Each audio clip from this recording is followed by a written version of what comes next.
नमस्कार दोस्तों, मैं अभिनव अग्रवाल आपका स्वागत करता हूँ और इस वीडियो में हम देखेंगे जो नई जॉब्स निकली हैं। ये नई जॉब्स टाइफर में निकली हैं, टाइफर हैदराबाद में। Advertisement number 2020-3। तो काफ़ी सारी पोस्ट के लिए जॉब्स निकली हैं। ये आपके सामने जॉब्स दे रखी हैं, जैसे साइंटिफिक ऑफिसर अनरिजर्व कैटेगरी की एक पोस्ट है। 28 से नीचे एज होनी चाहिए। पे लेवल 10 है, पे स्टेज 1 है और जो आपकी इनकम है वो होगी 87,525। ऐसे इंजीनियर के लिए पोस्ट है ओबीसी कैटेगरी की। एज 31 से कम होनी चाहिए और जो इसके लिए आपकी इनकम होगी वो होगी 87,525 की। फिर इंजीनियर के लिए जो पोस्ट है सेम है, बस ये एससी के लिए रिजर्व है। फिर साइंटिफिक असिस्टेंट की पोस्ट है, एससी के लिए रिजर्व है। एज 33 होनी चाहिए। पे लेवल 6 और पे स्टेज 1 होगा और जो इनकम होगी वो होगी 54,126। प्रोजेक्ट साइंटिफिक ऑफिसर ये अनरिजर्व कैटेगरी के लिए है। एज बिलो 28, कम से कम 28 एज, आपकी एज 28 से कम होनी चाहिए। ₹61,500 कॉन्सोलिडेटेड पे होगा इसमें। प्रोजेक्ट साइंटिफिक असिस्टेंट भी, ये भी अनरिजर्व कैटेगरी के लिए है। एज आपकी 28 से नीचे होनी चाहिए और इसका कंसोलिडेटेड पे होगा ₹46,500। फिर एडमिनिस्ट्रेटिव असिस्टेंट की 3 पोस्ट हैं, जिसमें से 2 अनरिजर्व कैटेगरी के लिए हैं और एक ओबीसी कैटेगरी के लिए है। एज 33 से नीचे होनी चाहिए, इसमें भी एज 33 से नीचे होनी चाहिए और इसमें एज 36 से नीचे होनी चाहिए। इसका पे स्केल 6 और पे स्टेज 1 है तीनों में, जिसमें आपकी इनकम 54,126 रहने वाली है। एक इसमें पोस्ट क्लर्क की है जो ओबीसी कैटेगरी के लिए रिजर्व है और इसमें एज आपकी 31 से बिलो होनी चाहिए। पे लेवल 3 है और पे स्टेज 1 है और आपकी जिसमें इनकम होगी वो भी 35,001 रुपीज। अब वन बाय वन देखते हैं। तो जो हमारी पहली पोस्ट होती है साइंटिफिक ऑफिसर की, जिसमें आपके लिए केवल एक पोस्ट है अनरिजर्व कैटेगरी के लिए। पे लेवल 10 है, पे स्टेज 1 है। टोटल मंथली 87,000 मिलेगा। हेडक्वार्टर हैदराबाद में। इसेंशियल क्वालिफिकेशन एमएससी आपको होनी चाहिए विद 60% मार्क्स के साथ।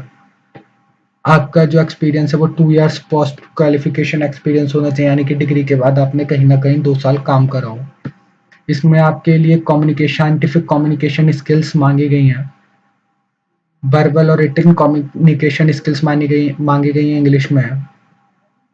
ठीक है, बेसिकली इसमें काम होगा आपको इसके लिए आर्टिकल्स लिखने होंगे। Desirable experience in writing science articles in newspaper, scientific journals और online portals. Good interpersonal and team work skills, interest in outreach and popularisation of science and in generating endowments. Candidates must have the desire to initiate new ideas and be independent thinker. Job responsibilities आपकी होगी, the person will need to be independent, enthusiastic and self-motivated to be part of growing institute to handle a broad range of responsibility which include writing, creative articles, blog on scientific program. तो basically इसमें आपको scientific articles लिखने होंगे scientific officer में। Okay, next ये हमारी engineer की post, ये भी केवल एक पोस्ट है और ये ओबीसी कैटेगरी के लिए रिजर्व है। तो देख लेते हैं। इसमें आपका पे लेवल 10 पे स्टेज 1 होगा। टोटल मंथली जो आपकी इनकम होगी वो होगी 87,525।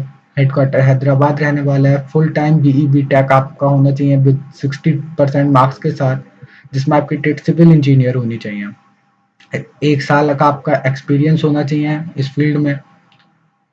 सीपीडब्ल्यूडी वर्क में आपको आपकी अच्छी नॉलेज होनी चाहिए। कंस्ट्रक्शन का सुपरविजन पे आपका 1 साल का कम से कम एक्सपीरियंस मांगा गया है। ठीक है, AutoCAD and use of personal computers and its application, इसकी भी आपसे नॉलेज मांगी गई है।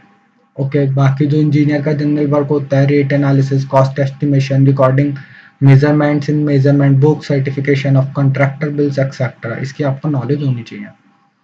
इसमें आपको जॉब क्या की रिस्पॉन्सिबिलिटी क्या होगी? Cost estimation, tender evolution, quality control, preparation of rate analysis for extra deviated items, recording measurement of works in measurement books, certificate. ये मैंने आपको सब बता ही दिया है, ठीक है? तो आप इसे पढ़ लेना। मैं इसकी डिस्क्रिप्शन में लिंक दे दूंगा पूरी नोटिफिकेशन की और पीपीटी की, आप दोनों से इसे पढ़ सकते हैं।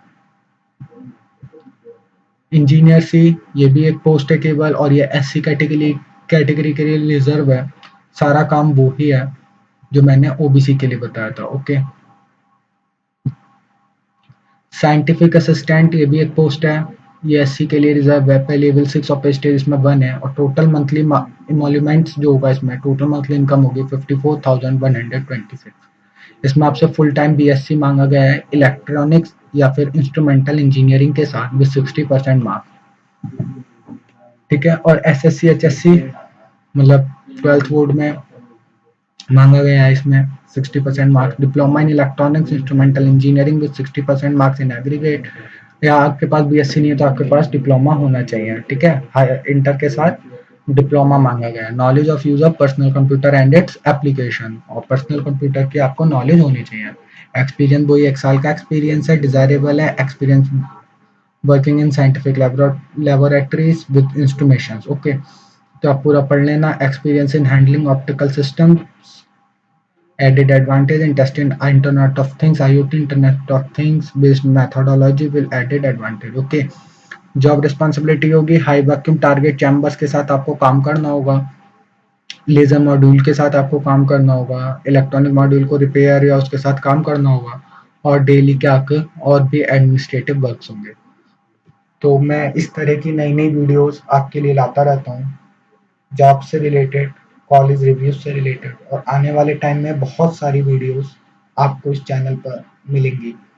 तो आप इस चैनल को सब्सक्राइब कीजिए, अपने फ्रेंड्स के साथ इन वीडियोस को शेयर कीजिए, और बेल आइकन को दबाना मत भूलिएगा, ताकि नई जॉब से रिलेटेड इन्फो सबसे पहले आपके पास पहुंचे।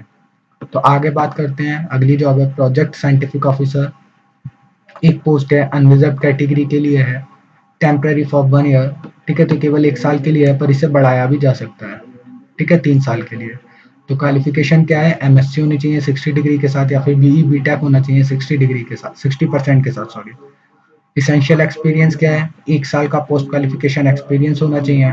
Basic experience with vector graphic editing software such as Inkscape और इलस्ट्रेटर इज नेसेसरी, ठीक है? तो इन सॉफ्टवेयर के साथ आपको एक्सपीरियंस होना चाहिए, आपकी नॉलेज होनी चाहिए, ठीक है? While submitting the application, please provide a link to an online repository or website that will have example. तो ठीक है, इसमें आपको अपना खुद वर्क भी सबमिट करना होगा। डिजायरेबल क्या है? Strong artistic ability, basic 2D 3D animation skills होनी चाहिए, अ flare of for story telling, मतलब वही है ये, ठीक है? जॉब रिस्पॉन्सिबिलिटी क्या होगी? The candidate is required to design engaging digital and printing art work for use in the institute science media center initiatives. A major part of the candidate's role is to create a scientifically accurate illustration that explain in the research being conducted in Taifa, Hyderabad. Okay, तो basically आपको इसमें animations की skills मांगी गई है इसमें, और इसी से रिलेटेड आपका एक्सपीरियंस होना चाहिए, ठीक है? The candidate is also expected to contribute to poster for institute events. वही जब आप डिजाइनिंग की स्किल्स मांगी गई है, ठीक है? तो जो भी इंस्टीट्यूट के इवेंट्स होंगे उसमें जो आपके पोस्टर्स वगैरह बनेंगे उसमें भी आपका कंट्रीब्यूशन मांगा गया है। जैसे इनका एक इवेंट होता है सवाल जवाब, ठीक है? The person will need to be independent, enthusiastic and self motivated.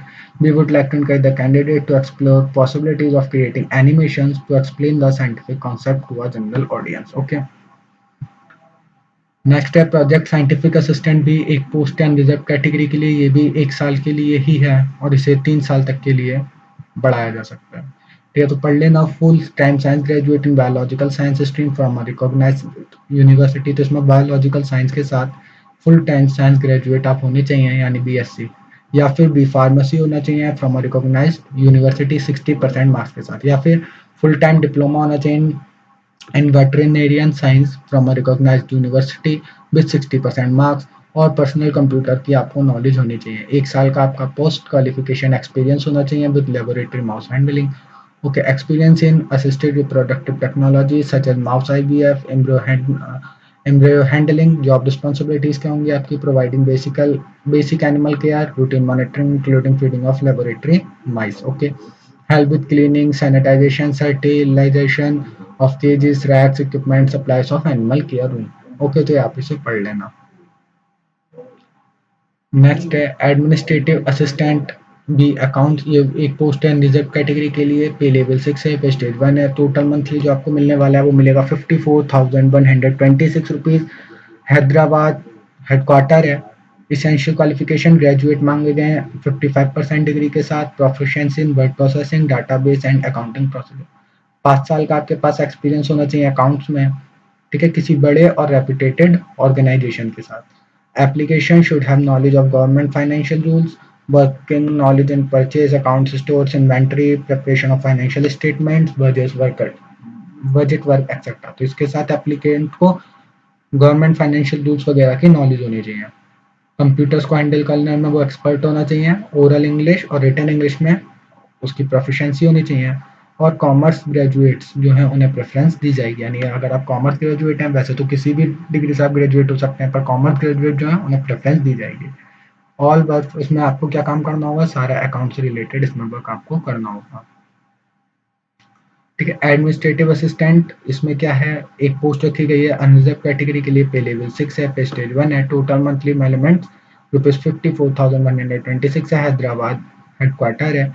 इसमें भी आप किसी डिग्री से ग्रेजुएट होने चाहिए 55% मार्क्स के साथ। Proficiency in word processing, database and accounting procedure.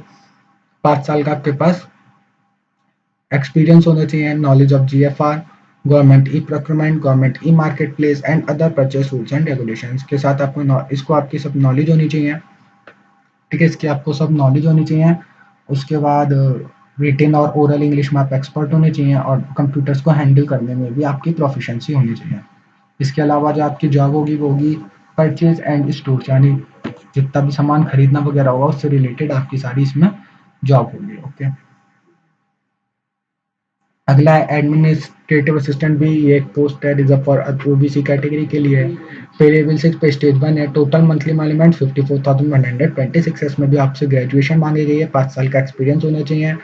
English में आप एक्सपर्ट होने चाहिए। कंप्यूटर स्किल जैसे MS office, special Google documents, इनकी आपको बहुत अच्छे से नॉलेज होनी चाहिए। जनरल एडमिनिस्ट्रेशन से रिलेटेड वर्क होगा और ह्यूमन रिसोर्स यानी एचआर से रिलेटेड इसमें आपका वर्क होगा। क्लर्क की केवल एक पोस्ट है जो ओबीसी के लिए रिजर्व है, पे लेवल 3 है, पे स्टेज 1 है। टोटल मंथली आपको 35,001 रुपीज मिलेगा। हैदराबाद हेडक्वार्टर है।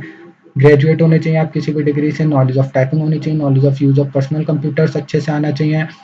Support by certificate from the government recognised institution, यानी कि जो आपकी पर्सनल कंप्यूटर की नॉलेज है वो गवर्नमेंट रिकॉग्नाइज्ड इंस्टीट्यूशन से सर्टिफिकेट आपको मिला होना चाहिए। 1 साल का कम से कम आपके पास एक्सपीरियंस होना चाहिए क्लर्क का, ठीक है, किसी अच्छे और बड़े ऑर्गेनाइजेशन में। Candidate should have experience in account, purchase, general administrator